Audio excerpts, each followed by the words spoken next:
শুভ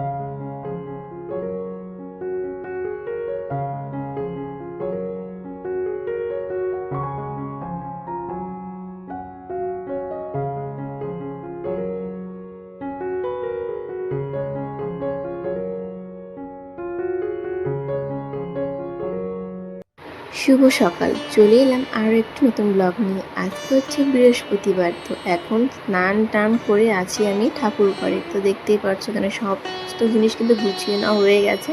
আর দেখো আজকে কত ফুল, জানো আমাদের গাছগুলোতে ফুল ফুটছে না, এত বৃষ্টি হয়েছে না কদিনের জন্য, তো এই সব ফুল কেনা। তো আমার কিন্তু পুজো করা হয়ে গেছে, যদিও বৃহস্পতিবার আমার খুবই দেরি হয়ে যায় পুজো করতে, কারণ ওই যে সোনুর বাবা ফুল টুল এনে দেবে তারপরে পুজো করব, এর জন্য। অন্য দিনের মতো হলে আমার অনেকটাই পুজো করা হয়ে যেত।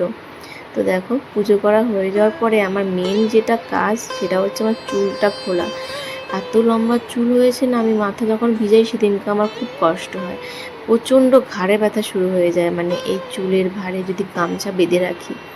তো আগে যখন ছোট ছিল বা এর আগেও আর কি, আমি চুল যত পর্যন্ত না শোকাতো, মানে রান্না বান্না যত পর্যন্ত না হতো, চুলটা আমি গামছাতে মুড়িয়ে রাখতাম। কিন্তু এখন দেখছি কি আমার না প্রচণ্ড পরিমাণে ঘাড়ে ব্যথা হচ্ছে, আর চুলের হচ্ছে গোড়াগুলোও ব্যথা হচ্ছে, যেহেতু এত লম্বা চুল।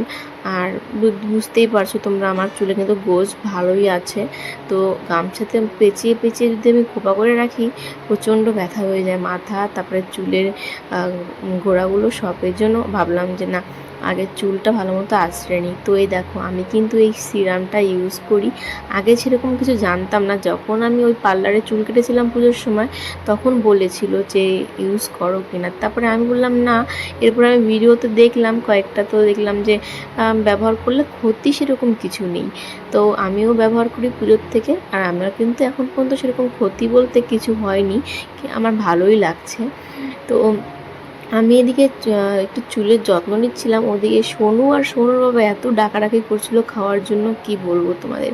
তো যাই হোক আমি ওদেরকে বললাম আগে আমার চুল সব মানে ঠিকঠাক করে হবে তারপরে খাবো। তো দেখো এখন কিন্তু আমি চুলটা ভালো মতো আঁচড়ে নেব। এবার অনেকে বলে যে ভিজা চুল আঁচড়ে নাকি চুলটা বেশি ওঠে, কিন্তু আমার উপায় নেই, কারণ আমি না আঁচড়ালে চুল সহজে শুকায় না। আর আমার সেরকম খুব একটা চুল এখন ওঠে না, শীতের দিনে যতটুকু ওঠে তার তুলনায় গরমের দিনে খুবই কম।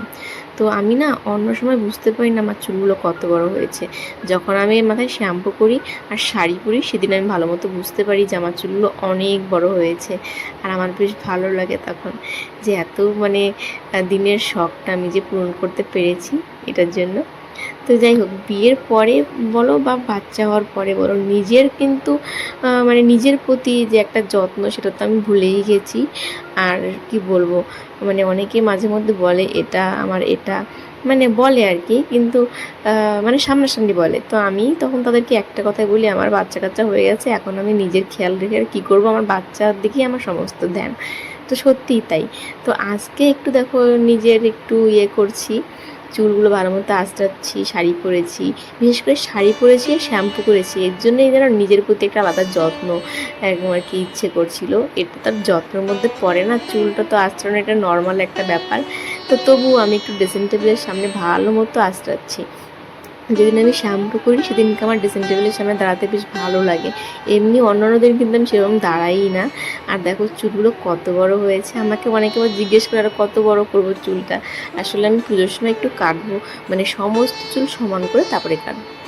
আর এই দেখো আমি এত সুন্দর চুলগুলো আঁচড়াচ্ছি, কি ভালো লাগছিল, আর বিশেষ করে শাড়িটা পরছিল আর বেশি ভালো লাগছিল আমার নিজেকে নিজে, জানি না তোমাদের কেমন লাগছে। আর জানো, এই যে আমাদের প্রত্যেকের জীবনে, ঠিক আছে, আমাদের প্রত্যেকের জীবনে আমরা নিজেরা কিন্তু আমাদের গল্পের হিরোইন। তোমরা যাই বলো না কেন, আমি নিজে এটা স্বীকার করি, নিজে মানি যে সিনেমা বাদ দাও, আমাদের রিয়েল লাইফে আমাদের প্রত্যেকটা মানে যার যার জীবনে সে কিন্তু সেই আর কি গল্পের হিরোইন। তো দেখো আমিও মানে আমার জীবনে আমার গল্পের হিরোইন আমি। তো আজকে সেই ভাবটাও একটু দেখাচ্ছিলাম, একটু হিরোইন হিরোইন, ঠিক আছে। তো এত ভালো লাগছিলো তখন, জানি না কেন মাঝে মধ্যে বেশ ভালোই লাগে আয়নার সামনে বা ক্যামেরার সামনে দাঁড়িয়ে একটু ঢং টং করতে। তো এই যে দেখতে পাচ্ছি এত ঢং টং করছি, ঠিক আছে, সেটা কিন্তু বেশি টাইমের না, এই হিরোইন থেকে 2 মিনিটের মধ্যে আমাকে একদম হয়ে যেতে হয়েছিল কাজের মাসি। তো দেখো কেন বললাম কথাটা, দেখতেই থাকো তাহলেই বুঝবে। আসলে আজকে হচ্ছে সোনুর সকালে আছে টিউশন, তো সোনুর খাওয়া দাওয়া হয়ে গেছে, এখন এই যে ওর স্নানও হয়ে গেছে, ওকে রেডি করিয়ে দিচ্ছে। আর এদিকে আমার দেখো ভিজা চুল সেই মানে জড়িয়ে পেঁচিয়ে বেঁধেছি, এদিকে আঁচলটা কোমরে গুজে নিয়েছে একদম সেম কাজের মাসি। তো এদিকে আমার দিকে ধ্যান কম, এখন আমাকে আমার বাচ্চার দিকে ধ্যান রাখতে হবে, ওকে ঠিকঠাক মতো রেডি করে পাঠাতে হবে টিউশনিতে, তারপরে ভাই আমি আমার কাজ করব। আমি এখনও খাইনি, ওরা দুজন খেয়েছে। তো সোনু তো মানে কোথাও যাওয়ার সময় বা যে কোনো সময় ওর কোনো স্থির নেই, ওই যে ছটফট করতে থাকে সারাক্ষণ, ওই দেখতে পাচ্ছ লাফাচ্ছে, মানে এটা শুধু এখন না, ও সব সময় এরকম করে। সব সময় তো ভিডিওতে সেটা দেখানো সম্ভব হয় না, তবে আজকে তোমরাও দেখে নিলে ও কীরকম করে।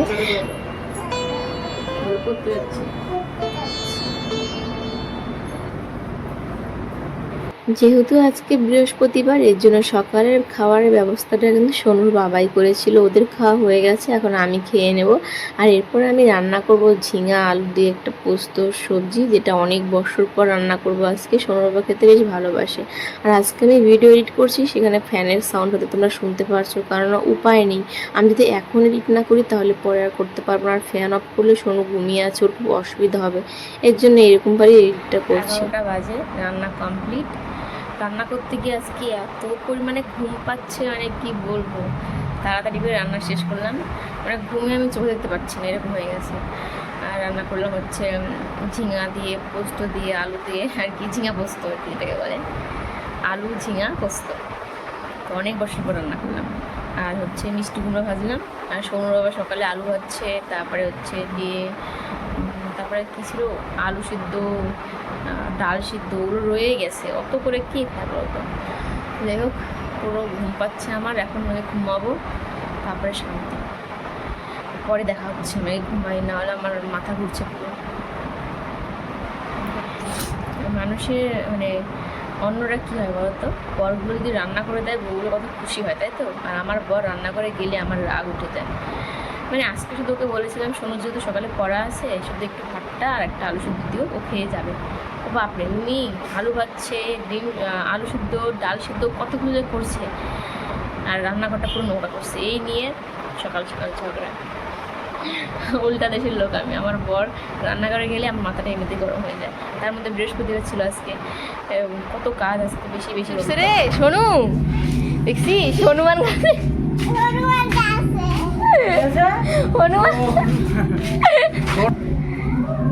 তো দেখো কাঁচা আম পেড়ে দিচ্ছে সোনুর বাবা, কালকে টক রান্না করবো। আজকে রান্না করা যাবে, কালকে। হ্যাঁ 5-6টা পারো, 5-6টা পারো, মা রান্না করবে আবার। হ্যাঁ, যেগুলো জলে পড়বে সেগুলোই পারো।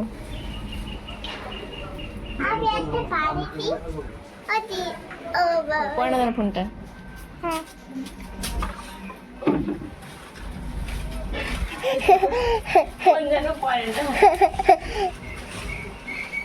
বাবা দেখো আমি কি করছি,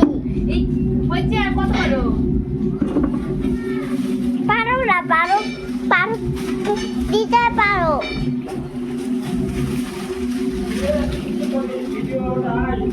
ওই পড়তেছে, হ্যাঁ আরে বাবা পড়তেছে।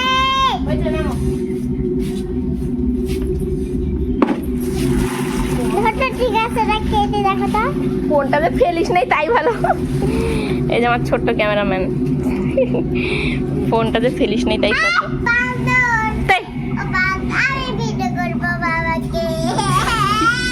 তোর বাবা দেখ কি হয়ে নামে গাছ থেকে, দেখ না, দেখো গাছগুলা।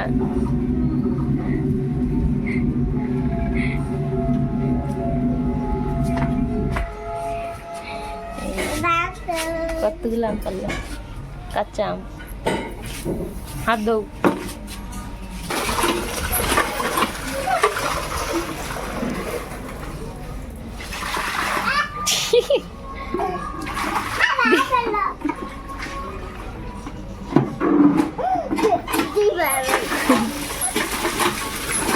হবে হবে, আরে হবে।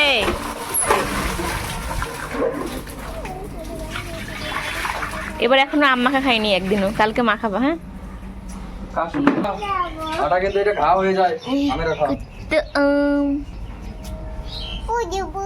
তারপরে গিয়েছিলাম হচ্ছে ছাদে, ভেবেছিলাম কয়েকটা ফটো তুলবো, কিন্তু সেটা আর হলো না, কারণ পেছনে পেছনে সোনুও চলে এসেছিলো। আর ছাদে তো জল জমিয়ে রাখা আছে, আর সেখানে পারলে না পাগুলো খুব জলে, কারণ এর আগের দিন আমি একটা ভিডিও করার জন্য ছাদে জলের মধ্যে দাঁড়িয়েছিলাম, পরে আমার পাগুলো কি চুলকাচ্ছিল, আসলে সবই তো ওই সিমেন্টের জন্য, এই জন্য আর বেশি টাইম থাকিনি। তারপর নিচে চলে আসি, আর এখানে দেখো নিচে যে রডগুলো আছে সব আর কি উঠাচ্ছে উপরে, এরপরে আবার উপরের কাজ শুরু করে দেবে। আর তার থেকে বড় কথা, আমাদের এই জায়গাটা আর কি পাকা করবে, আর ওখানে গেটটাও লাগাবে, এর জন্য এখানে জায়গাটা পরিষ্কার করছে। আর এখানে দেখো মা আর ওই যে ওই জেঠিটা, ওই আমাদের মিস্ত্রি, তাকে হচ্ছে একটু সাহায্য করে দিচ্ছে। বাপরে!